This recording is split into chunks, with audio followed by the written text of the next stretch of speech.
আপনাকে ধন্যবাদ। আমাদের বিদ্যালয়টি ২০০০ সালে প্রতিষ্ঠিত এবং এলাকাবাসী প্রত্যেক এলাকাবাসী তার অবদান স্বরূপ সবাই মিলেমিশে স্কুলটা প্রতিষ্ঠা করছে, কোনো ব্যক্তির নামে নয়, এলাকার নামে স্কুলটি প্রতিষ্ঠিত ২০০০ সালে। হাঁটি হাঁটি পা পা করতে করতে বিদ্যালয়টি আজকে এই পর্যায়ে শিক্ষার্থীর ছাত্রদের সংখ্যা ৫৫২ জন। এখানে স্কুল যখন শুরু থেকে আমার আগে একজন ছিল আমার আব্বা মোহাম্মদ আব্দুল মজিদ সাহেব। উনি প্রতিষ্ঠা লগ্ন থেকে প্রতিষ্ঠাতা প্রধান শিক্ষক। আমি ১/৬/২০০২ জয়েন করি এই বিদ্যালয়ে। তারপর হাঁটি হাঁটি পা পা করতে করতে আজ এই পর্যায়ে বাঙ্গা বেড়া, বাঙ্গা গোর, বাঙ্গা খেলার মাঠ সব কিছুই আজকে এই পর্যায়ে নিয়ে আসার স্কুলটার এলাকাবাসীর সহযোগিতা এবং আমার যে স্টাফ আছে ওদের সহযোগিতায় এই অবস্থানে এসে দাঁড়িয়েছে।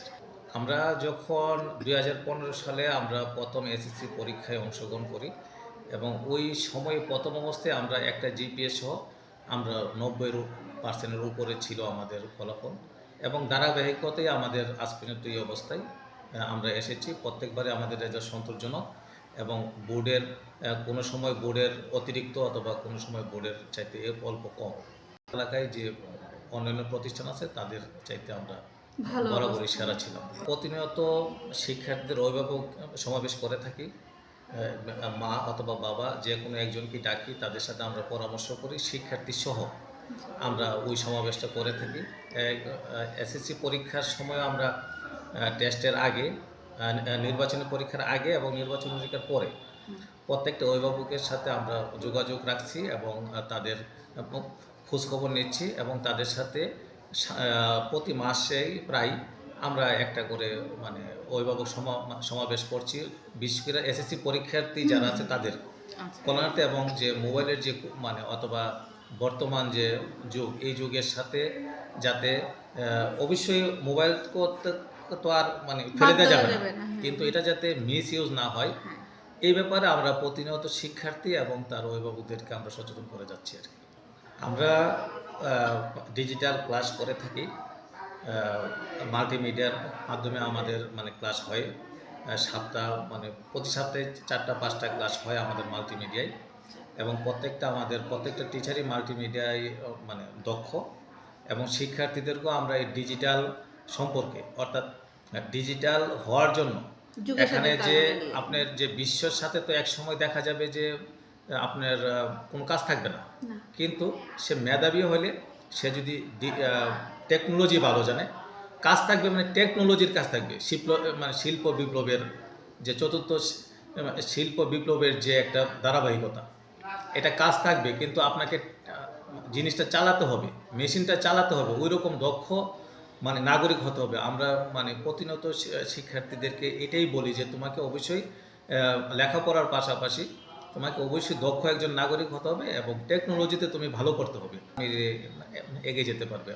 জি, ধন্যবাদ। আমাদের এখানে মোবাইল কোনো শিক্ষার্থী মোবাইল নিয়ে স্কুলে আসা সম্পূর্ণ নিষেধ, একেবারে নিষেধ এবং এটা অভিভাবকদেরকেও বলা আছে। অভিভাবকরাও এই ব্যাপারে সচেতন, ওরাও মোবাইল দেয় না শিক্ষার্থীকে স্কুলে নিয়ে আসার জন্য। আমরা একেবারে এটার বিরোধী এবং কোনো কারণে নিয়ে আসে তারপর আমরা এটার অভিভাবকদের ডেকে এনে অভিভাবকের সাথে পরামর্শ করি যে এটা যাতে আর ভবিষ্যতে ওনাকে না দেওয়া। আমরা খুব সচেতন, আমাদের শিক্ষার্থীরা সচেতন, আমার যে বিপিএড শিক্ষক আছে উনিও খুব সচেতন। আমরা উপজেলা পর্যায়ে শ্রেষ্ঠত্ব অর্জন আছে আমাদের খেলাধুলায়, কো কারিকুলামে, অঞ্চল পর্যায়ে, বিভাগীয় পর্যায়ে আমরা আছি। আমরা এই ফুটবল আমরা ২০১০ সাল থেকে একচ্ছত্র ভূমিকা পালন করতেছি এবং আমরা প্রায় একাধিকবার আমরা জাতীয় পর্যায়ে পর্যন্ত গিয়েছি মেয়েদের ফুটবল নিয়ে। বাল্যবিবাহ নির্মূলের জন্য আমাদের 2টা কমিটি আছে, একটার জন্য হয়রানিমূলক একটা কমিটি আছে, বাল্যবিবাহের কমিটি আছে, তারপর আপনার মাদক বিরোধী কমিটি আছে।